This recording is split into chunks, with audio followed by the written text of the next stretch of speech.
നമ്മുടെ ഈ സമ്മേളനത്തിൽ കൃത്യമായ മുദ്രാവാക്യം വെച്ചിട്ടുണ്ട്.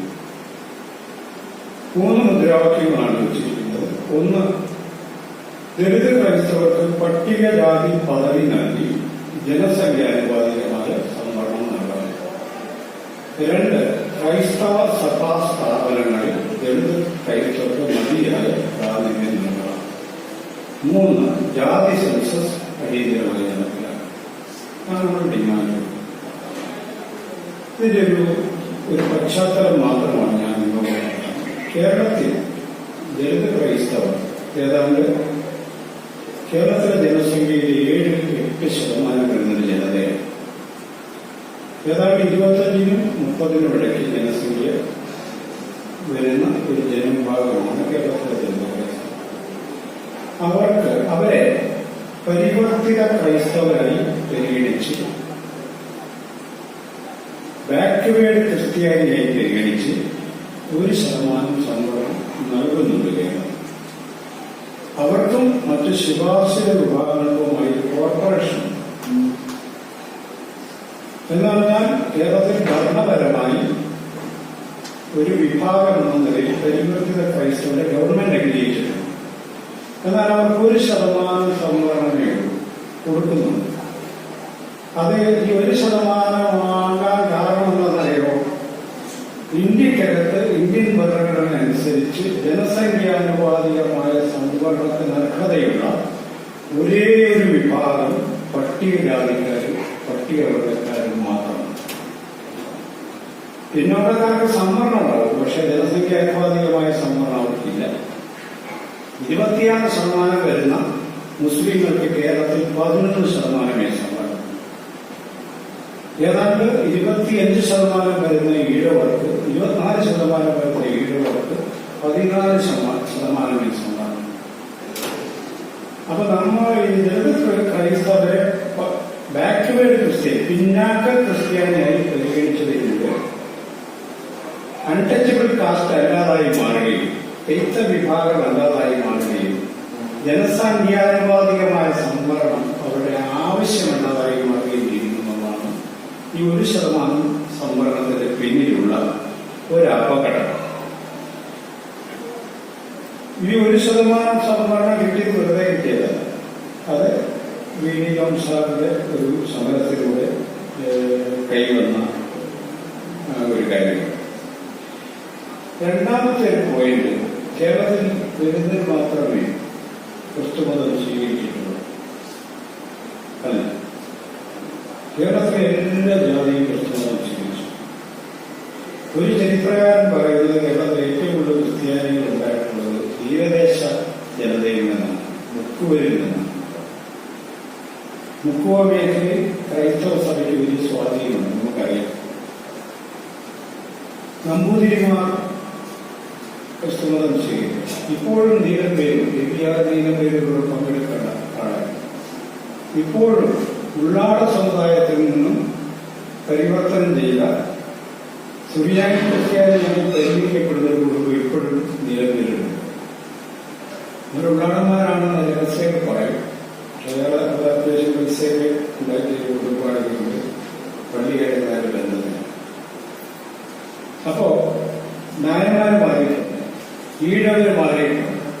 ഈഴവർക്കെതിരെ കേരളത്തിലെ സ്റ്റേറ്റ്, അന്നത്തെ തിരുവിതാംകൂർ ഗവൺമെന്റ് വഴി നടക്കാൻ അവകാശം കൊടുക്കാതിരുന്ന, അമ്പലത്തിൽ കയറാൻ അവകാശം കൊടുക്കാതിരുന്നപ്പോൾ ഞങ്ങൾ കൂട്ടത്തോടെ ക്രിസ്തുമതം സ്വീകരിക്കുമെന്നാണ് SNDP ഭീഷണിപ്പെടുത്തിയത്. അന്നേരം അതൊന്നും കൊടുക്കുമായിരുന്നു,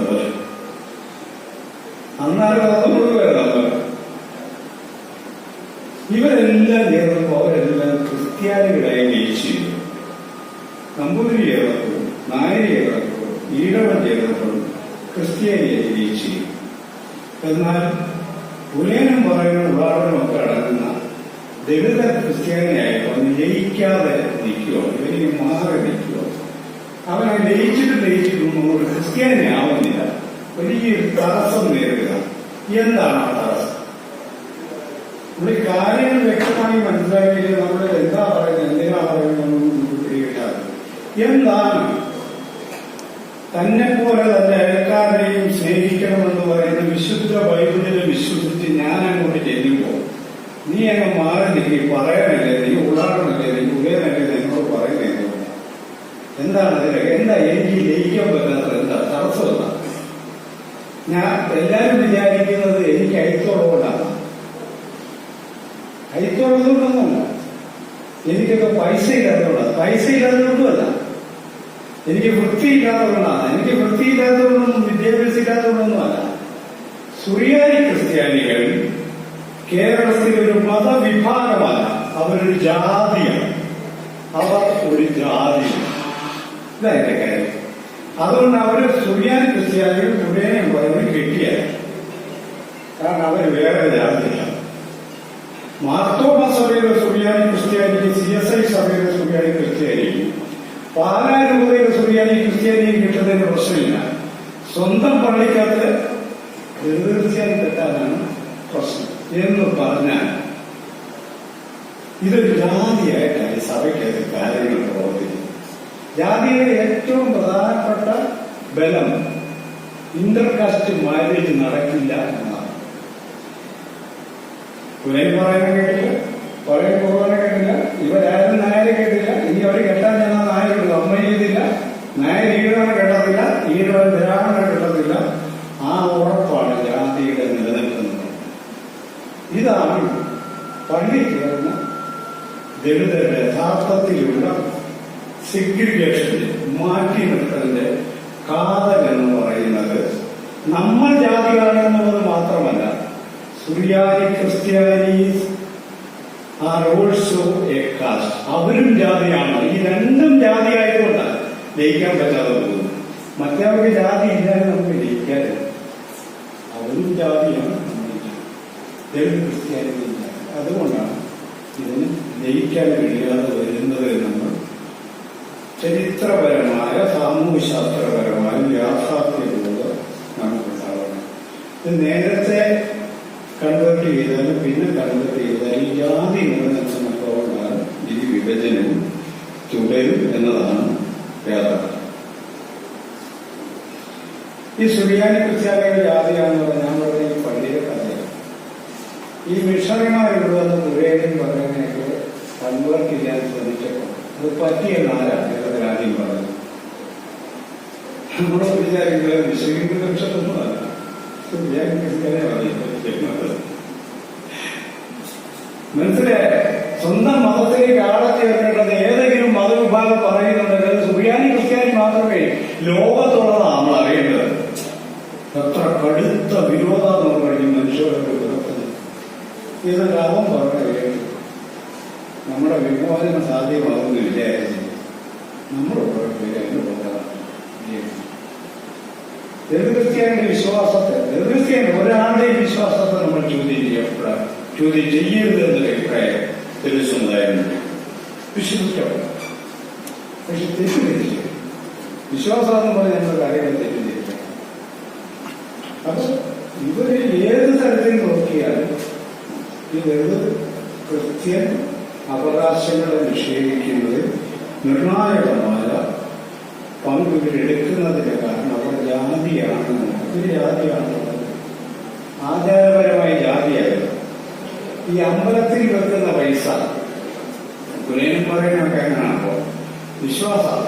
അമ്പലത്തിലുള്ള പൈസ വെക്കും, ബ്രാഹ്മണന് ഈ പൈസ എടുക്കാൻ പറ്റത്തില്ല. കാരണം അയിത്തക്കാരൻ കൊണ്ട് വെച്ചതാ പൈസ ഇഷ്ടമായി ഇരിക്കുക. പക്ഷെ പൈസയാണത് എടുക്കുകയും വേണം. അപ്പോ എന്താണ് ഒരു ആലോചന, കുറെ നാളാലോചന ഒരു വിദ്യ കണ്ടുപിടിച്ചത്, ആ പൈസയിൽ സുറിയാനി ക്രിസ്ത്യാനി ഒന്ന് തൊട്ടാൽ അയിത്തം മാറും. പിന്നെ ഇവരെടുത്തോണ്ട് പോകാം. ഒന്ന് ഓർക്കണം, എത്ര കള്ളന്മാരാണ് നമ്മളൊക്കെ. ബ്രാഹ്മണൻ കണ്ടുപിടിച്ച ബുദ്ധിയാ. തമാശ കേരളത്തിലൊരു ആചാരമാണ്. അമ്പലത്തിൽ നട വെച്ചിരിക്കുന്ന പൈസ, അപ്പം അമ്പലത്തിൽ നട പൈസ ഇങ്ങനെ ഇരിക്കുമ്പോൾ ഈ നമ്പൂരിച്ചിൽ വന്ന് പുറത്തു വന്നിട്ടുണ്ട്. ഈ ക്രിസ്ത്യാനി വരുന്നുള്ളതാണ് ഈ നോക്കിയിരിക്കുന്നത്. അവൻ വരണിയിലും തൊട്ടേണ്ടത് അവനെയാണ് ആ പൈസ ചേർത്തേക്കും. ഇതാണ് അയിത്തത്തിന്റെ ഒരു ബലം എന്ന് പറയുന്ന ഒരു കാര്യം. അപ്പൊ അങ്ങനെ ബ്രാഹ്മണൻ സ്വീകരിച്ചൊരു ജാതിയാണത്. ബ്രാഹ്മണൻ നമ്മുടെ ഈ പറഞ്ഞ ചാവറ കുര്യാക്കോസൊക്കെ ഉണ്ടല്ലോ, ഇവിടുത്തെ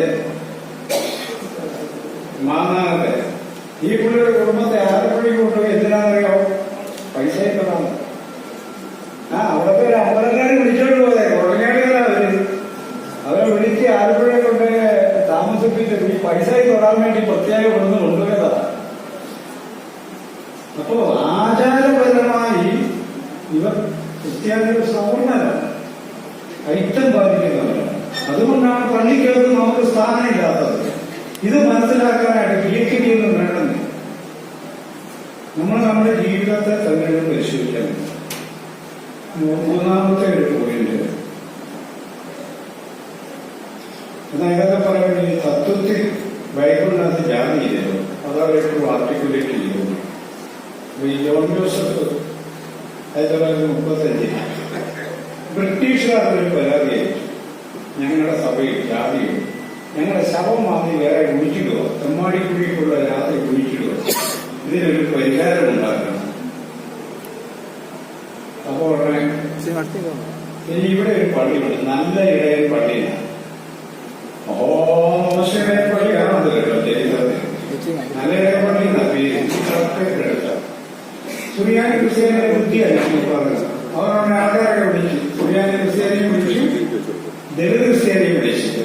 എല്ലാവരും നേരത്തെ അങ്ങ് ഇരുത്തി, ഏഴാം ഊണം കൊടുക്കോ, ഊണെല്ലാം വിളമ്പി വെച്ചിട്ട് എല്ലാവരും കാണാൻ തുടങ്ങുന്നത്. അപ്പൊ ദൈവത്തിന്റെ കാര്യമാണ്, എല്ലാം കാണാൻ ഇരിക്കുകയാണ്.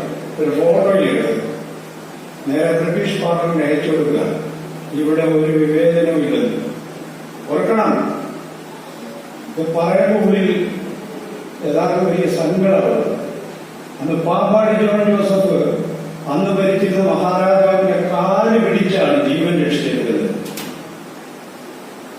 ബ്രിട്ടീഷ് പാർലമെന്റിന് ഈ തിരുവിതാംകൂർ രാജാവിന്റെ അനുവാദം ഇല്ലാതെ മെമ്മോറാണ്ടം അയച്ച കുറ്റത്തിന് അവിടെ ചെന്ന് ക്ഷമ ചോദിച്ചാണ് ആ മനുഷ്യൻ ജീവൻ രക്ഷിച്ചത്. ഈ നല്ലതിനെ പഠിക്കുന്ന കാര്യം. അങ്ങനെ അദ്ദേഹത്തിന്റെ പരിശ്രമത്തെ എല്ലാവരും കൂടി കൂട്ടിക്കെട്ടി ഒരു വഴിക്ക് ഭരണഘടനാ അസംബ്ലി കൂടുക. ഇവിടെ റീസെന്റ് ഭരണഘടനാ അസംബ്ലി കൂടിയപ്പോൾ 3 ഇന്ത്യൻ ക്രിസ്ത്യാനികളുടെ പ്രതിനിധികളുണ്ടായി. ഇന്ത്യൻ ക്രിസ്ത്യാനികൾ അവരോട് ചോദിച്ചു, ഈ ദളിത് ക്രിസ്ത്യാനിക്ക് സംവരണം കൊടുക്കണം. എന്നാൽ ഞങ്ങളുടെ സഭയിൽ ജാതിയില്ല, വിവേചനങ്ങളുമില്ല, അതുകൊണ്ട് സംവരണം കൊടുക്കണം. പിന്നെ എങ്ങനെ വേണ്ട? ന്യൂനപക്ഷാവകാശം. ശരി, പറഞ്ഞുകൊണ്ടിരിക്കുന്നത് ആ സുറിയാനി ക്രിസ്ത്യാനികളാണ് ഇപ്പൊ ഈ നമ്മുടെ ആൾക്കാരെ വിളിച്ചുകൊണ്ട് പാർലമെന്റിൽ പോയി മാർച്ച് ചെയ്യുക. എന്തിനാന്ന് പറയുന്നത്? ഇവര് തന്നെയാണ് പറഞ്ഞ് കൊടുക്കേണ്ടത്. അന്ന് ഇവരുടെ മാതൃകയായിട്ടാണ് ഇവർ ആ പദവിയിൽ നിന്ന് നീക്കം ചെയ്യുന്നത്. എന്നിട്ട് ഇപ്പൊ അവര് കൊടുക്കണം എന്ന് പറഞ്ഞ സമരത്തിൽ അതിനുശേഷം തുടർന്നു വന്ന 50 presidential order, Indian president order, Hindu മതത്തിൽപ്പെടാത്ത ബാക്കിയുള്ള മതത്തിൽപ്പെട്ട ഒരാൾക്ക് സംവരണം കൊടുക്കേണ്ടതില്ല തീരുമാനം. അപ്പൊ ക്രിസ്തുമതം സ്വീകരിച്ചിട്ടില്ല, ഇസ്ലാം മതം സ്വീകരിച്ചിട്ടില്ല, ബുദ്ധമതം, ജൈനമതം ഇതിലൊന്നും സിഖ് മതത്തിലൊന്നും സ്വീകരിച്ചവർക്ക് സംവരണം. പ്രസിഡൻഷ്യൽ ഓർഡർ പ്രകാരമാണ് ഇല്ലാത്തത്. ഹിന്ദു മതത്തിൽപ്പെടാത്ത ആർക്കും കുടിക്കാൻ തീരുമാനം. 56 സിഖ് മതത്തിൽപ്പെട്ടവർക്ക് കൊടുക്കാൻ തീരുമാനം. 89 VP ഗവൺമെന്റ് വരുന്ന സമയത്ത് ബുദ്ധമതത്തിൽപ്പെട്ടവർക്ക് കൊടുക്കാൻ തീരുമാനം. അന്നേരം ക്രിസ്ത്യാനിക്കോ ഇസ്ലാമിനൊന്നും കൊടുക്കുന്നില്ല. നമ്മുടെ ആൾക്കാർ ആ മതത്തിൽ ചേർന്നവർ കൊടുക്കുന്നില്ല. അതിനവർ പറഞ്ഞ കാര്യം ഇത് രണ്ടും വിദേശ മതങ്ങളാണ്, വിദേശ മതങ്ങളായിട്ട് കൊടുക്കാൻ പറ്റില്ല. മതം വിദേശമാണോ സ്വദേശമാണോ എന്നുള്ളത് ഇന്ത്യൻ ഭരണഘടന 25-ാം വകുപ്പ് അനുസരിച്ചിട്ട് ഇന്ത്യയിലെ ഏതൊരു പൗരനും ഏതൊരു മതത്തിലും വിശ്വസിക്കുവാനും ആരാധന ചെയ്യുവാനും അവകാശമുണ്ട്. അതവന്റെ ഏതെങ്കിലും അവകാശത്തെ റദ്ദ് ചെയ്യുന്നില്ല. ഞാൻ ക്രിസ്ത്യാനിയായി എന്നതുകൊണ്ട് എന്റെ ഏതെങ്കിലും അവകാശത്തെ അത് റദ്ദ് ചെയ്യാൻ പാടില്ല. അങ്ങനെ നോക്കുമ്പോൾ ദളിത് ക്രിസ്ത്യാനി ക്രിസ്തുമതം സ്വീകരിച്ചു എന്ന ഒറ്റ കാരണത്താൽ ദളിത് ക്രിസ്ത്യാനിയുടെ അവകാശങ്ങളെ റദ്ദ് ചെയ്യാൻ ഇന്ത്യൻ സ്റ്റേറ്റിന് അവകാശം ഇല്ല. അത് ഈ ഓർഡർ കൊണ്ടാണ്. അഹമ്മദിന്റെ ഓർഡർ കൊണ്ടാണ് അത് റദ്ദ് ചെയ്യുന്നത്. ഈ ഹിന്ദുമതത്തിൽ പെടാത്തവർക്ക് കൊടുക്കണ്ട എന്ന മറവിലാണ് ഈ അവകാശം പൂർണ്ണമായും നിഷേധിക്കുന്നത്. അപ്പൊ അതുകൊണ്ടാണ് ഈ അഹമ്മദിന്റെ ഓർഡർ റദ്ദ് ചെയ്യുന്നത് പറഞ്ഞുള്ള ചില പ്രക്ഷോഭങ്ങൾ നമുക്ക് കാണാം. അതിനുശേഷം പിന്നീട് വീഡിയോയുടെ നേതൃത്വത്തിൽ 50കളുടെ വളരെ വലിയൊരു പ്രക്ഷോഭം. ആ പ്രക്ഷോഭത്തിലാണ് ഈ 1% സംവരണം സമ്മതിക്കുന്നത്. 1% സംവരണം സമ്മതിക്കുന്നു. വീഡിയോയുടെ സമരത്തിലൂടെ ഇവിടെ ബാക്ക്വേർഡ് ക്രിസ്ത്യൻസായി പ്രഖ്യാപിക്കും. 1% സംവരണം കിട്ടി, പക്ഷെ ബാക്ക്വേർഡ് ക്രിസ്ത്യാനിയാണ്, പിന്നാക്ക ക്രിസ്ത്യാനികളെ പ്രഖ്യാപിച്ചു. അതിനുശേഷം തെരുവ് ക്രിസ്ത്യാനിയുടെ കാര്യങ്ങളൊന്നും കാര്യമായി മുന്നോട്ട് പോയിട്ടില്ല എന്നതാണ് യാഥാർത്ഥ്യം. പറയാൻ ഒത്തിരി പറയാനൊക്കെ കാരണം ഞങ്ങൾ അവിടെ തന്നെ ചെയ്യുന്നത്. പക്ഷെ തെരുവ് ക്രിസ്ത്യൻ കോസ് ആ വിഷയം സഗൗരവവും പിന്നെ മുന്നോട്ട് എടുക്കപ്പെട്ടിട്ടില്ല. ഇതാണ് യാഥാർത്ഥ്യം. പല മുദ്രാവാക്യങ്ങൾ റേസ് ചെയ്യും. ഇവിടെ ഈ സമയത്ത് വന്ന ഒരു പ്രതിനിധി എന്നോട് ഉച്ചയ്ക്ക് ഭക്ഷണം കഴിക്കുന്ന സമയത്ത് പറഞ്ഞിട്ടുണ്ടായിരുന്നു, ഞങ്ങൾ ദളിത് ക്രിസ്ത്യാനിക്ക് ന്യൂനപക്ഷാവകാശം വേണമെന്നുള്ള പ്രക്ഷോഭത്തിലാണ്. അപ്പൊ ഞാൻ ചോദിച്ചു, ഇപ്പൊ ന്യൂനപക്ഷാവകാശം ഇല്ലേ? അല്ല, ഉണ്ട്. പിന്നെന്താ നിങ്ങളുടെ പ്രശ്നം? അല്ല, ഞങ്ങൾക്ക് 10% കിട്ടുന്നത് അത് ന്യൂനപക്ഷാവകാശം ശതമാനം കൊടുക്കുന്ന പണിയല്ല, അത് വേറെ അവകാശമാണ്. മനുഷ്യൻ ഇങ്ങനെ ഓരോരോ കാര്യങ്ങളെന്ന് പറയും. അതല്ലാതെ ഈ പറയുന്ന കാര്യത്തിൽ ഒരു വ്യക്തതയില്ല. ന്യൂനപക്ഷാവകാശം ക്രിസ്ത്യാനിക്ക് ഉണ്ടാവില്ല. ന്യൂനപക്ഷാവകാശം എന്ന് പറഞ്ഞാൽ വ്യക്തിക്ക് കിട്ടുന്ന അവകാശമല്ല. ഇന്ത്യൻ ഭരണഘടനയുടെ 25 മുതൽ 32 വരെയുള്ള വകുപ്പുകളിൽ പറയുന്ന ന്യൂനപക്ഷാവകാശം അനുസരിച്ച് എല്ലാ മതവിഭാഗങ്ങൾക്കും സ്വന്തം മതസ്ഥാപനങ്ങൾ, വിദ്യാഭ്യാസ സ്ഥാപനങ്ങൾ, സാംസ്കാരിക സ്ഥാപനങ്ങൾ, മതം പ്രചരിപ്പിക്കാനുള്ള അവകാശം, ആരാധന ചെയ്യാനുള്ള അവകാശമൊക്കെ ഗവൺമെന്റ് നിയമപരമായി സംരക്ഷിക്കാൻ ബാധ്യസ്ഥമാണെന്നാണ് ഈ ന്യൂനപക്ഷാവകാശത്തിൽ പറയുന്ന കാര്യം. അതല്ലാതെ ന്യൂനപക്ഷത്തിൽ പെടുന്ന ആൾക്കാർക്ക് എന്തെങ്കിലും പൈസ വീതം വെച്ചു കൊടുക്കുന്ന, അവസരം വീതം വെച്ചു കൊടുക്കുന്ന ഒരു കാര്യമില്ലെന്ന് പറയുന്നത്. ഇപ്പൊ ദളിത് സ്ഥാപനം നടത്തിക്കും, ന്യൂനപക്ഷ പദവിക്ക് വേണ്ടി അവർക്ക് അപേക്ഷ കൊടുക്കാം, സർക്കാർ അത് അംഗീകരിക്കും, അതിന്റെ എല്ലാവിധ പ്രൊട്ടക്ഷൻ നടത്തും. ഇതാണ് ന്യൂനപക്ഷാവകാശം. അല്ലാതെ 10% സംവരണം ന്യൂനപക്ഷാവകാശത്തിൽ പെടുന്ന കാര്യമേ അല്ല. എന്നിട്ട് ന്യൂനപക്ഷാവകാശത്തിന് വേണ്ടി ഞങ്ങൾ പൊരുതുവാണ് പാവപ്പെട്ട മനുഷ്യനോട് പറയുന്നത്. ഇനിയും ഞാൻ പറയുന്നത്, ഇതിന് ശേഷം പിന്നെ കാര്യമായിട്ട് ഈ 1% ഇതുവരെ 2% ആയിട്ടില്ല. ഇതിന് ശേഷം ഈ വിഷയം സമഗ്രമായി ഏറ്റെടുത്ത് മുന്നോട്ട് പോയിട്ടില്ല എന്ന് മാത്രമല്ല, ആ സമയത്ത് നമ്മുടെ സമൂഹത്തിൽ വലിയൊരു മാറ്റം സംഭവിച്ചു. കേരളത്തിൽ ഇന്ത്യക്കകത്ത് ഹിന്ദുത്വ രാഷ്ട്രീയ ശക്തികൾ ശക്തി പ്രാപിച്ചു. ഇവിടെ സംസാരിച്ച ഒരാളെ പറഞ്ഞില്ല, ഞാൻ ഹിന്ദു ഐക്യവേദിയുടെ നേതാവാണെന്നുള്ളത്. ഈ ഹിന്ദു ഐക്യവേദി RSS ഒക്കെ ശക്തി പ്രാപിച്ചു. ഒരു സൈഡ് ഹിന്ദു ഐക്യവേദിയൊക്കെ ശക്തി പ്രാപിക്കുന്നതോടെ നമ്മളൊക്കെ ഹിന്ദുക്കളാണെന്നുള്ളൊരു വലിയൊരു തരംഗം രൂപം കൂടുകയും അന്യമതസ്ഥരോടുള്ള ശത്രുത രൂപപ്പെടുകയും ചെയ്യും. അങ്ങനെ ദളിത് ക്രിസ്ത്യൻ പ്രശ്നം ഭരണഘടനാപരമായി അവർക്ക് കിട്ടേണ്ട അവകാശം എന്നത് മാറിയിട്ട് 2 മതവിഭാഗങ്ങൾ തമ്മിലുള്ള ഒരു പ്രശ്നമായി മാറുകയാണ്. അപ്പൊ ഒരു വിഭാഗം പറയുന്നത് ഹിന്ദുക്കൾ എന്ന് പറയുന്ന സംഘടനകൾ പറഞ്ഞുകൊണ്ടിരുന്ന, ഇപ്പോൾ അത് മാറിയിട്ടുണ്ട്. കാര്യം ദളിത് ക്രിസ്ത്യാനികൾ എന്നൊരു ക്രിസ്ത്യാനി ഇല്ല, അവർ ക്രിസ്ത്യാനികളാണ്. അതുകൊണ്ട് അവർക്ക് സംവരണത്തിന് അർഹതയില്ല. അവർക്ക് അതുകൊണ്ട് സംവരണം കൊടുക്കാൻ പാടില്ല. അതൊരു നിലപാട്. രണ്ടാമത്തെ നിലപാട് സംവരണം നൽകണം. ഈ 2 നിലപാടുകൾക്കും ഒരു പ്രശ്നമാണ്. അതിൽ ആദ്യത്തെ നിലപാട്, ഇവർ ദളിത് ക്രിസ്ത്യാനികളെ അല്ല എന്ന് പറയുന്നത് യാഥാർത്ഥ്യത്തിന്റെ നേർക്ക് കണ്ണടയ്ക്കുന്നതിന് തുല്യമാണ്. ഇവരുടെ സാമൂഹിക അനുഭവവും പള്ളിയിലെ സ്ഥാനവും പള്ളിയിലെ ബാക്കിയുള്ള കാര്യങ്ങളും ഒക്കെ പരിശോധിച്ചാൽ ഇവർ വളരെ കൃത്യവിവേചനത്തിന് വിധേയമാകുന്നുണ്ടെന്നുള്ളത് ഉറപ്പാണ്. ഇപ്പോ നിരീക്ഷ കുടുംബത്തിലെ ഏറ്റവും അവസാനത്തെ കണ്ണിയായ മുൻ കോളേജ് ദേവമാതാ കോളേജിലെ പ്രിൻസിപ്പളായിരുന്ന മനുഷ്യനോട് ഞാൻ സംസാരിക്കാനിടയായി. അപ്പൊ അദ്ദേഹത്തോട് ഞാൻ ചോദിച്ചു, പള്ളിയിൽ ഈ വിവേചനമൊക്കെ ഉണ്ടോ ക്രിസ്ത്യാനികളോട്? ഞങ്ങൾക്ക് അവിടെ ഒരു വിവേചനവുമില്ല, ഞങ്ങളെല്ലാം ഒരുമിച്ചിരുന്നാണ് പ്രാർത്ഥിക്കുന്നതാണ്. അല്ല വേറെ എന്തെങ്കിലും? പിന്നെ ഞങ്ങൾ അവരുടെ വീട്ടിൽ കല്യാണത്തിന് പോകുന്നവർക്ക് ഭക്ഷണം കഴിച്ചിരുന്നു, വരുന്നു, പോകുന്നു, അങ്ങനെ വിവേചനം. അത് കല്യാണം കഴിക്കാറുണ്ട്, കല്യാണം മാത്രം നടക്കുന്നില്ല. അതെന്നാണ് എനിക്ക് മനസ്സിലാവില്ല. എന്നാണ് അയാൾ എന്നോട് നോക്കണം. MSc-കാരൻ അതിനകത്ത് അത് മാത്രം മനസ്സിലാക്കുള്ളൂ. എന്തുകൊണ്ടാണ് നമുക്ക് വേഗം പറയുന്നത് സൂര്യാനി ക്രിസ്ത്യാനി കെട്ടാതിരിക്കുന്നതെന്ന് പുള്ളിക്ക് മനസ്സിലാക്കുന്നത്. എന്നെ ചെയ്യുന്നു. അപ്പൊ ഞാൻ അവരുടെ അച്ഛന്മാരൊക്കെ ഉണ്ടോ? അവർക്ക് ദൈവവിളിയില്ലെന്ന്. അതേവിളിയില്ലേ ഈ പുള്ളിക്ക് എന്നെ ചെയ്യാൻ ഒന്നോടെ ഇവരെയൊക്കെ കൗശലങ്ങളൊക്കെ ചെറുതല്ലേ. ഇങ്ങനെയൊക്കെ പറഞ്ഞാണ് ഈ മെത്രാൻ പ്രാർത്ഥിക്കും പറയുന്നതും ആൾക്കാരെ നീങ്ങാറുമ്പോൾ അയാളെ കാണിക്കുന്നതും കണ്ടിട്ടുണ്ട്. ഇത് മനസ്സിലാക്കാൻ നമുക്കെന്തിനാ അറിയിച്ചില്ല. പ്രാർത്ഥിക്കാൻ അച്ഛൻ പറഞ്ഞ് ഞാൻ കേട്ടോളാം, പ്രാർത്ഥന ഞാൻ പുറത്തേക്കാൻ വേണ്ടിയാണ് ഞാൻ തീരുമാനിച്ചോളാം. ദളിത് ക്രിസ്ത്യാനി എന്ന് കേരളത്തിൽ പ്രഖ്യാപിക്കുന്നു അന്ന് മാത്രമേ അവൻ ഒരടി മുന്നോട്ട് പോകാൻ പറ്റുള്ളൂ. അല്ലാതെ ചെറിയ കച്ചേരികളിലൊന്നും ഈ കള്ളന്മാരെ നമുക്ക് വശത്താക്കാം. അത്രയും കള്ളന്മാരെ എഴുതിയിരിക്കും. ഞാൻ അവസാന ഭാഗത്തേക്ക് കിടക്കാൻ സമയത്തിന്റെ കുറവുകൊണ്ടാണ്.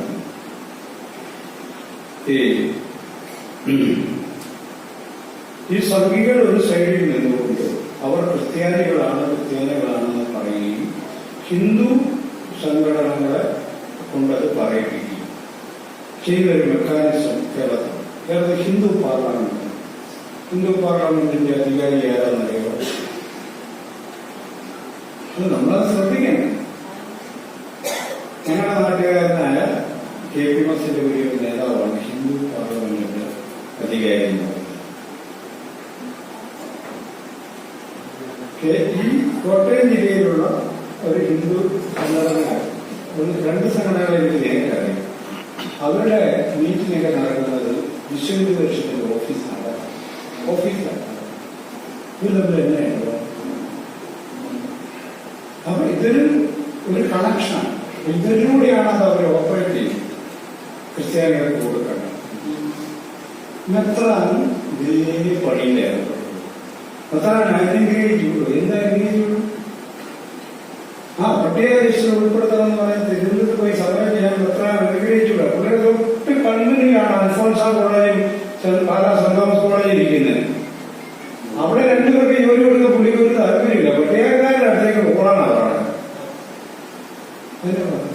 ഇതിനകത്ത് എന്ത് നീതിയാണുള്ളത്? എന്ത് ന്യായമാണുള്ളത്? ഈ പാവപ്പെട്ട മനുഷ്യരെ പറ്റിക്കാനായിട്ടും വഞ്ചിക്കാനുമായിട്ടും ഏതാണ്ട് കോൺട്രാക്ട് എടുത്ത പോലെ ഇതിൽ നിന്നും മാറി പുതിയൊരു ആലോചനയാണ് നമ്മൾ നടത്തുന്നത്. ആ ആലോചനയിൽ നമ്മളെ മുന്നോട്ട് നയിക്കുന്ന പ്രധാനപ്പെട്ട കാര്യം ദളിത് ക്രൈസ്തവർ എന്നല്ല, ഇന്ത്യയിലെ ഏത് ജനവിഭാഗത്തിനും ഭരണഘടന വാഗ്ദാനം ചെയ്യുന്ന അവകാശം ഉറപ്പിക്കേണ്ടത് നീതിയുടെ പക്ഷത്ത് നിൽക്കുന്ന എല്ലാവരുടെയും ചുമതലയാണ്. ചരിത്രം കൊണ്ടും സാമൂഹികമായ അനുഭവങ്ങൾ കൊണ്ടും സാമൂഹിക നിലകൊണ്ടും ഇന്ത്യയിലെ ദളിത് ക്രൈസ്തവർ പട്ടികജാതിക്കാർക്ക് സമാനമായ സാമൂഹിക നീതികൾ അനുഭവിക്കുന്നത് കൊണ്ട് അവർക്ക് ഇന്ത്യൻ ഭരണഘടന പട്ടികജാതിക്കാർക്ക് വേണ്ടി മാറ്റിവെച്ചിരിക്കുന്ന അവകാശങ്ങൾ, സ്റ്റാറ്റസ് അവർക്ക് നൽകും. അങ്ങനെ നൽകുമ്പോൾ പട്ടികജാതിക്കാർക്ക് ഇപ്പോൾ ലഭ്യമായിക്കൊണ്ടിരിക്കുന്ന ഒരവകാശത്തെയും ഹനിക്കാൻ പാടില്ല. ഇതാണ് നമ്മൾ പറയുന്ന കാര്യം. കാര്യങ്ങൾ വളരെ വ്യക്തമാണ്. ദളിത് ക്രിസ്ത്യാനികൾക്ക് ഇന്ത്യൻ ഭരണഘടന വാഗ്ദാനം ചെയ്യുന്ന അവകാശം പട്ടികജാതിക്കാർക്ക് തത്തുല്യമായ ജീവിതാവസ്ഥയുള്ളതുകൊണ്ട് തന്നെ പട്ടികജാതി സ്റ്റാറ്റസ് അവർക്ക് നൽകണം. എന്നാൽ അങ്ങനെ നൽകി അവർക്ക് ജനസംഖ്യാനുപാതികമായി സംവരണം നൽകുമ്പോൾ ഇപ്പോൾ ലഭ്യമായിക്കൊണ്ടിരിക്കുന്ന പട്ടികജാതി പട്ടികവർഗ വിഭാഗങ്ങളുടെ സംവരണ അവകാശത്തെ ഒരു കാരണവശാലും നെഗറ്റീവായി ബാധിക്കാൻ പാടില്ല. ഇതിങ്ങനെ നമ്മൾ പറയുന്നതിന്റെ മുഖ്യമായ ഉദ്ദേശം ദലിതരും ദലിത് ക്രൈസ്തവരുമായി കഴിഞ്ഞ 50 വർഷമായി നിലനിൽക്കുന്ന ശത്രുതാ മനോഭാവത്തെ ഇല്ലാതാക്കുകയും മറികടക്കുകയും കേരളത്തിലെ ദലിതരും ദലിത് ക്രൈസ്തവരും ആദിവാസികളും ന്യൂ ബുദ്ധിസ്റ്റുകളും ഒരൊറ്റ സമുദായങ്ങളും ആത്മസഹോദരങ്ങളാണെന്ന് പ്രഖ്യാപിക്കുന്ന ഒരു നയം ഈ കേരളത്തിന്റെ മണ്ണിൽ നമ്മൾ സ്ഥാപിച്ചെടുക്കുന്നതിന് വേണ്ടിയാണ് നമ്മൾ ഈ നിലപാട് സ്ഥാപിച്ചെടുക്കാതെ ഞാൻ പുതിയ വംശോദ്ധാരണി സഭയല്ല എന്നാണ് എനിക്ക് വിളിക്കുന്നത്. ഈ ജനത ഒരു 80 ലക്ഷത്തോളം ഈ ജനത ഒരുമിച്ച് നിന്നാൽ കേരളത്തിലെ രാഷ്ട്രീയത്തെ നമുക്ക് സ്വാധീനിക്കാം, സമൂഹത്തെ സ്വാധീനിക്കാം. നമ്മളെ സംബന്ധിച്ച് വേറെ ആൾക്കാരൊന്നുമല്ല ഇവിടെ ഇരിക്കുന്ന വലിയപ്പോൾ ഒരു സിനിമയ്ക്കകത്ത് മമ്മൂട്ടി കൊടുത്താണ് അവനിങ്ങനെ ഇരിക്കുന്നില്ല ഞെരിഫൈഡ് ഇംഗ്ലീഷ് എന്ന് പറയുന്നത് കേരളത്തെ അക്ഷരാർത്ഥത്തിൽ ഇളക്കി മറിച്ചൊരു പുസ്തകമാണ് കഴിഞ്ഞ വർഷം. ഇപ്പോൾ അക്ഷരാർത്ഥത്തിൽ കേരളത്തിലെ സവർണർ, കേരളത്തിലെ വലിയ പണ്ഡിതർ, ചരിത്രകാരന്മാർ ഞെട്ടി വരച്ചുപോയി. പേരിന്റെ പുസ്തകങ്ങൾ മറുപടി പറയാതെ നിവൃത്തിയില്ലാതാവും. ഇത്തരം പ്രതിഭാശാലികളുള്ള ഒരു സമുദായമാണ് നമ്മുടെ. ആ സമുദായത്തിലൂടെ അവഗണിക്കാമെന്ന് വിചാരിച്ചാൽ ഈ കൂടുതൽ നാള് മുന്നോട്ട് കൊണ്ടുപോകാൻ നമ്മളായിട്ട് അവസരമുണ്ടായിരുന്നു. നമ്മളീ പുള്ളിയും പറയാനും കുറയാനും ഉള്ളവരുടെ പേര് മാറി മാറി എന്നാൽ അതാണ് അവസരമാകുന്നത്. രണ്ടാമത്തെ ഒരു നമ്മുടെ ഡിമാൻഡ് എന്ന് പറയുന്നത് പള്ളിയുടെ സ്വത്ത് സ്ഥാപനങ്ങൾ മതിയായ പ്രാധാന്യം ഉണ്ടായിരിക്കണം. ന്യായമായ ആവശ്യം. പള്ളിയിൽ പോയി ചോദിച്ചാൽ മതി എന്നല്ല ഈ പള്ളി ഇവിടെ ആരും അങ്ങനെ പറയുന്നുണ്ട്. പള്ളിയിൽ ചോദിക്കുന്നത് ക്രിസ്ത്യാനി ഇന്ത്യയിലെ പൗരന്മാർ സ്റ്റേറ്റിനോട് തന്നെയാണ് ചോദിക്കേണ്ടത്. പള്ളി പോയി ചോദിക്കാം. State is the first culprit. ആദ്യത്തെ കുറ്റവാളി സ്റ്റേറ്റാണ്. ഗവൺമെന്റിനോടാണ് നമ്മൾ ചോദിക്കേണ്ടത്. പിണറായി വിജയൻ സമാധാനം പറയണം, മോഡി സമാധാനം പറയണം. എന്താ കാര്യം? നമ്മൾ പൗരന്മാരാണെന്ന് ഇന്ത്യയിൽ. നമ്മൾ ക്രിസ്ത്യാനികൾ ക്രിസ്ത്യാനി മാത്രമല്ല, സഭയിലെ അംഗങ്ങൾ മാത്രമല്ല, ഇന്ത്യൻ രാഷ്ട്രത്തിലെ അംഗങ്ങളാണ്. ഇന്ത്യൻ ഭരണഘടന വാഗ്ദാനം ചെയ്യുന്ന അവകാശം അവർക്ക് കിട്ടണം. ഈ സ്വത്തിൽ പങ്കുവയ്ക്കണം. ആവശ്യമാണ് ഇത് കൊടുക്കരുത്. 60-70% ക്രിസ്ത്യാനിയാണ് പല സഭയിലും. CSI സഭയൊക്കെ വളരെ കൂടുതൽ. നേരത്തെ ഒരു പാതിരി അച്ഛനെ ഇവിടെ വന്നിട്ട് പോയില്ല. അതിനകത്ത് 100% ക്രിസ്ത്യാനി. CSI പിളർന്നപ്പോഴും സഭയിലവരെ ഞാൻ നിർത്തുക. CSI പിളർന്നപ്പോൾ 2 പിളർന്നു. ഒരു ഭാഗത്ത് സുറിയാനി ക്രിസ്ത്യാനികൾ കുറെ ദലിതർ, ഒരു ഭാഗത്ത് മുഴുവൻ ദലിതർ. ദലിതർക്ക് ബൈബിളും വിശ്വാസവും ആചാരവും അനുഷ്ഠാനവും ക്രിസ്മസ് ട്രീയും പ്രാർത്ഥനയും കൊട്ടും പാട്ടും എല്ലാം ദലിതർക്കുള്ളത്. CMS കോളേജ്, സ്കൂളും ട്രെയിനിങ് എല്ലാം ക്രിസ്ത്യാനി ക്രിസ്ത്യാനി. ഇവിടെ നടന്ന കാര്യമാണ്. ഞാൻ ആണെങ്കിലും പറയാം, വേണമെന്ന് നോക്കാൻ. ഒരു ആഫ്രിക്കൻ ബ്ലാക്ക് കവിതയുണ്ട്. കവിതയെ പറയുന്നത് അവര് ഇവിടെ വന്നപ്പോ, വെള്ളക്കാർ ഇവിടെ വന്നപ്പോ ബൈബിൾ അവരുടെ കയ്യിലും ഭൂമി ഞങ്ങളുടെ കയ്യിലുമാണ്. ഇപ്പോൾ ഭൂമി അവരുടെ കയ്യിലും ബൈബിൾ ഞങ്ങളുടെ കയ്യിലുമാണ്. മനസ്സിലായി? ഇതാവസ്ഥ. വിശ്വാസികളെ പരിഹസിക്കരുത്. വിശ്വാസത്തിലിരിക്കുമ്പോഴും നമ്മളുടെ ആത്മാവിന്റെ നഷ്ടം, നമ്മുടെ സമ്പത്തിന്റെ നഷ്ടം, നമ്മുടെ അന്തസ്സിന്റെ നഷ്ടം നമ്മൾ മനസ്സിലാക്കാതെ പോകുന്നത് അത് വളരെ പ്രധാനം. നമ്മൾ അന്തസ്സായി ഈ നാട്ടിൽ ജീവിച്ചേ പറ്റും. നമുക്കൂടി ജീവിക്കേണ്ട ഭൂമിയാണ്. ഏറ്റവും അവസാനമാണ് നമുക്കൊരു പുതിയൊരു ലക്ഷ്യം, പൊതുവായൊരു ലക്ഷ്യം. ആ ലക്ഷ്യം സമൂഹത്തെ ശിഥിലീകരിക്കാനല്ല, ഐക്യപ്പെടുത്താനായിരിക്കും. ഒന്ന്, അതെ, സമൂഹത്തെ ശിഥിലീകരിക്കാനല്ല, സമൂഹത്തെ ഐക്യപ്പെടുത്താനായിരിക്കണം പൊതുവായ നമ്മുടെ ലക്ഷ്യം. ഈ 2 ഡിമാൻഡുകൾ സമൂഹത്തെ ഐക്യപ്പെടുത്തുന്നതിനകത്ത് തർക്കമാണ്. മൂന്നാമതുള്ളത് ജാതി സെൻസസ് നടപ്പിലാക്കണമെന്നുള്ളതാണ്. അത് പുറത്തെ വലിയ അജണ്ടയുമാണ്. ദളിത് ക്രിസ്ത്യാനിയെ സംബന്ധിച്ച് വളരെ പ്രധാനവുമാണ്. അവരെന്നെ എത്രയെന്ന് അറിയിക്കും. അവിടെ അടുത്ത സെൻസസ് ജാതി സെൻസസ് നടത്തി അവരുടെ എണ്ണം കൃത്യമായി കണക്കാക്കി ആ ജനസംഖ്യാനുപാതികമായ സംവരണം അവർക്ക് നൽകേണ്ടത്. ഈ ഡിമാൻഡൊന്നും നമ്മുടെ സമൂഹത്തെ ശിഥിലമാക്കുന്നുണ്ട്, കൂടുതലേക്ക്. രണ്ടാമതൊരു കാര്യം, ഒരു പുതിയ ധാർമ്മികത. ക്രിസ്ത്യാനി എന്ന് കേൾക്കുമ്പം വാളെടുക്കുന്നവരെയല്ല നമുക്കിനി ആവശ്യം. ഹിന്ദു എന്ന് കേൾക്കുമ്പോൾ തന്നെ വാളെടുക്കുന്നവരെയല്ല നമുക്കിനി ആവശ്യം.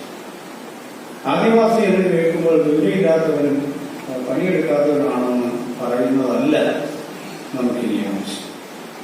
മറിച്ച് ഈ വിഭാഗങ്ങളെല്ലാം ഒരൊറ്റ ജനതയാണെന്നും നമ്മുടെ ആന്തരികമായ ബലത്തിന്, ആന്തരികമായ ശക്തിക്ക് നമ്മൾ തന്നെ മുന്നിട്ടിറങ്ങണം എന്നുള്ള ബോധം നമുക്കുണ്ട്. നമ്മളുടെ ആൾക്കാരുടെ ഒരു പ്രശ്നം എപ്പോഴും നമ്മൾ ഈ പാർട്ടികളെ കുറ്റപ്പെടുത്തിക്കൊണ്ടിരിക്കും. എന്റെ ജീവിതം ശരിയാകാത്തത് മറ്റേ സവർണൻ ഇവിടെ ഉള്ളതെന്നാണ് ഞാൻ പറയുന്നത്. എന്റെ ജീവിതം ശരിയാകാത്ത സവർണൻ പാര വെട്ടുന്നുണ്ടാവാം. ഞാൻ തന്നെ എന്റെ ജീവിതത്തിൽ പാരയാണ് ഞാനൊരു കാലത്ത് രക്ഷപ്പെടുകയാണെന്ന്. അപ്പൊ നമുക്ക് പരിഹരിക്കാൻ കഴിയുന്ന കാര്യം നമ്മളും, സമൂഹം പരിഹരിക്കാൻ കഴിയേണ്ട കാര്യം സമൂഹവും, സ്റ്റേറ്റ് പരിഹരിക്കേണ്ടത് സ്റ്റേറ്റും പരിഹരിക്കണം. നമ്മുടെ കാര്യം നമ്മൾ പരിഹരിക്കും. പിന്നെ സ്റ്റേറ്റ് എന്നാണ് പറഞ്ഞാൽ നമ്മൾ ഇത്ര കോടി പോകുന്നത് അവർ രക്ഷപ്പെടുകയാണ്. സ്റ്റേറ്റ് അങ്ങനെ പറഞ്ഞിരിക്കുന്നു. അപ്പൊ നമുക്ക് ധാർമ്മികമായ പുതിയൊരു ജീവിതം, ധാർമ്മികമായ ഒരു കാഴ്ചപ്പാട്. ദളിത് ക്രിസ്ത്യാനികൾ നമുക്കെതിരല്ല, ദളിത് ഹിന്ദുക്കൾ നമുക്കെതിരല്ല, ആദിവാസികൾ നമുക്കെതിരല്ല. നമുക്ക് കാണണം. ഏറ്റവും അവസാനത്തെ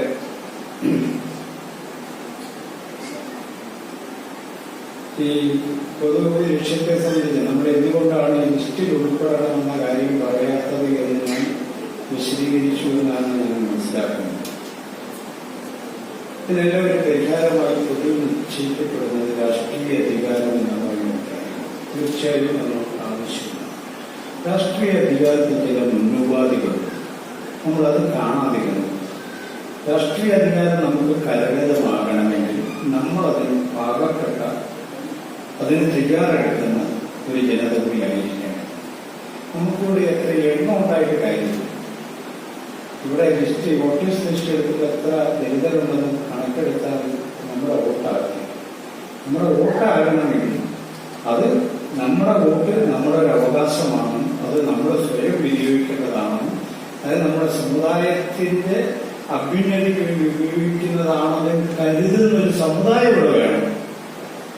തെരഞ്ഞെടുപ്പിന്റെ വന്ന് ഞാനാണ് സ്ഥാനാർത്ഥി കേട്ടോന്ന് പറഞ്ഞ കാര്യമില്ല.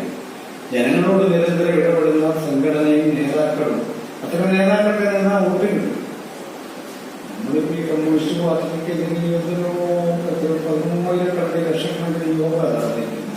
കഴിഞ്ഞ പ്രാവശ്യം തെരഞ്ഞെടുപ്പിൽ 70 വോട്ടുകളിൽ 68% വോട്ട് കമ്മ്യൂണിസ്റ്റ് പാർട്ടി കഴിഞ്ഞു. എന്നാ നമ്മൾ പറഞ്ഞ ആൾക്കാർ തിരിച്ചു വോട്ടിക്കുക ചെയ്യരുതെന്ന് പറഞ്ഞാൽ, കാരണം അവരുടെ ദൈനംദിന ജീവിതത്തിൽ ഇടപെടുമ്പോഴാണ് അവർക്ക് കൈവിടുന്നത്.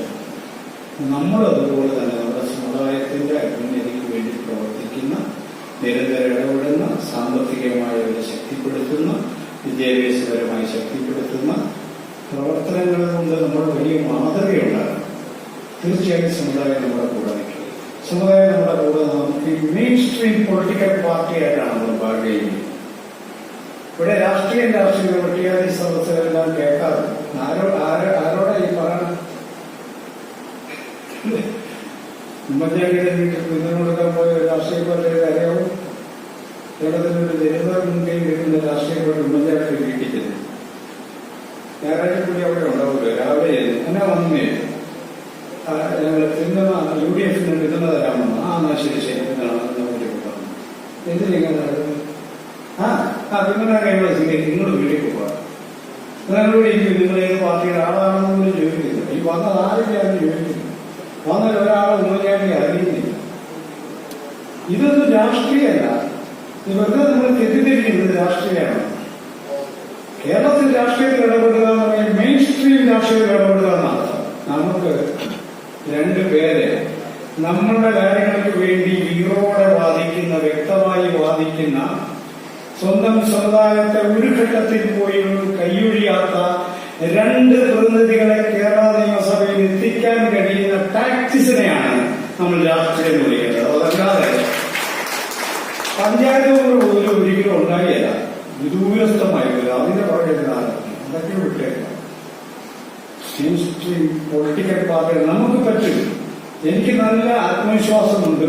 ഈ സമുദായം ഉണർന്ന് പ്രവർത്തിച്ചാൽ കേരളത്തിലെ രാഷ്ട്രീയ പാർട്ടികൾ നമ്മുടെ മുന്നിൽ തീർച്ചയായും ബാർഗെയിൻ തയ്യാറാണ്. പൈസ തുടങ്ങുന്നത് അന്നേരം തലകറങ്ങി വീഴുന്നവരെ കൊണ്ട് ഇതൊന്നും നടക്കില്ല. പൈസ കാണുമ്പോഴേ തലകറങ്ങി വീഴുന്നവരെ കൊണ്ട് ഇതൊന്നും നടക്കില്ല എന്ന് ഈ ഒരു ടീം രാഷ്ട്രീയ നേതാവ് ചോദിച്ചു, ഞങ്ങൾക്ക് എത്ര പൈസ എത്ര ആളുകൾക്ക് ഞങ്ങൾ ഇപ്പോൾ പുറത്തേക്ക് അവിടെ കണക്ക് കൂട്ടും. ഒരു ദിവസം 1000 രൂപ വെച്ച് 3 പേർക്ക് 1.5 മാസത്തേക്ക് എത്ര രൂപ കൂലി, അത്രയും പൈസ രാഷ്ട്രീയ നേതാക്കളോട് പറഞ്ഞു. എന്നാ രാഷ്ട്രീയമാണ് എനിക്ക് മനസ്സിലാവും. DM നമ്മുടെ ശിവകുമാർ ഉണ്ടല്ലോ, ഇവിടെ കർണാടകയിലെ കോൺഗ്രസിന്റെ നേതാവായ DK ശിവകുമാർ 50,000 കോടി രൂപയാണ് BJP വില പറഞ്ഞത്. ഇയാളെ നിങ്ങൾ BJP 1-2 രൂപയല്ല, 50,000 കോടി രൂപ. കോൺഗ്രസിന്റെ അകത്തറങ്ങൾ പറഞ്ഞു കഴിയുന്നൊരു കാര്യമാണ്. DK ശിവകുമാർ പറഞ്ഞു, എന്റെ പോക്കറ്റിൽ 3,500 കോടി രൂപയുണ്ട്, പിന്നെയാണ് എന്റെ 5,000 കോടി രൂപ എടുത്തോട് പോടാന്ന് പറഞ്ഞതാണ്. അതുവരെയാണ് അവിടെ ഹാജരെ കിടക്കുന്നത്. അല്ലാണ്ട് 5,000 രൂപ തികച്ചു കാണുമ്പോൾ മുട്ടിയിടിക്കുന്നതൊന്നും 1 ലക്ഷം പേര് കൂടെ ഉണ്ടെങ്കിൽ ഒരു കാര്യം നടക്കില്ല. അതാണ് എന്റെ കാര്യം. നമുക്കങ്ങനെ കേരളത്തെ വിലക്കെടുക്കാൻ പ്രാർത്ഥനയുണ്ട്. സ്ത്രീകളുടെ പ്രസ്ഥാനം ഇതെല്ലാം ഏത് സമുദായങ്ങളും കൂടി സവിശേഷമായി തെളിയിക്കുന്ന കാര്യമാണ്. അങ്ങനെ നമുക്ക് മുന്നോട്ട് പോകാൻ കഴിയില്ല. തീർച്ചയായും രാഷ്ട്രീയ അധികാരം കരഗതമാവും, അവകാശങ്ങൾ വർദ്ധിക്കാനും പറ്റും. ഈ സന്ദർഭത്തിൽ ഈ കൺവെൻഷൻ എനിക്ക് പറയുവാനുള്ള കാര്യം, ഈ സമ്മേളനത്തിൽ മുന്നോട്ട് വെച്ച കേരളത്തിലെ ദലിത് സമുദായത്തിന്റെ അവിഭാജ്യ ഘടകമായിട്ടുള്ള ദലിത് ക്രൈസ്തവർക്ക് കാലാകാലങ്ങളായി നിഷേധിക്കപ്പെടുന്ന ജനസംഖ്യാനുപാതിക സംവരണവും പട്ടികജാതി പദവിയും അവർ വിശ്വസിക്കുന്ന സഭാസ്ഥാപനങ്ങളിലെ ന്യായമായ പങ്കാളിത്തവും ലഭ്യമാകുന്നതുവരെ ഒരുപക്ഷെ കേരളത്തിൽ നാളിതുവരെ കാണാത്ത വിധത്തിലുള്ള തികച്ചും ഡിപ്ലോമാറ്റിക്കായ, തികച്ചും നൂതനമായ പ്രക്ഷോഭങ്ങളിലൂടെ കേരളത്തിലെ അവകാശം സ്ഥാപിക്കുന്നതുവരെ ദലിത് സമുദായ മുന്നണി ഈ കോഴ്സിനെ മുന്നോട്ട് കൊണ്ടുപോകുമെന്ന് നിങ്ങളെ സാക്ഷി നിർത്തി ഞാൻ പ്രഖ്യാപിക്കുന്നു. എല്ലാവർക്കും